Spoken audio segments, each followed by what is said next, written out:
Бүгін осындай жеміс жидектерге зиян келтіретін паутинный клещ для мучнистая роса деген зиянкештермен күресетін қоспа дайындаймын.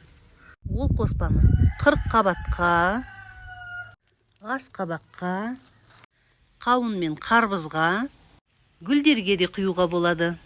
Ол үшін 8 ас қасық ас содасын аламыз. Оған 2 ас қасық ерітілген кір сабын құямыз. Жарты шай қасық йод. Осының бәрін 1 литр ыстық сумен езіп аламыз. Дайын болған қоспамызды 10 литр жылы суға құямыз. Жақсылап араластырамыз. Дәл қазір бұл қоспаны мен профилактика ретінде пайдаланудамын.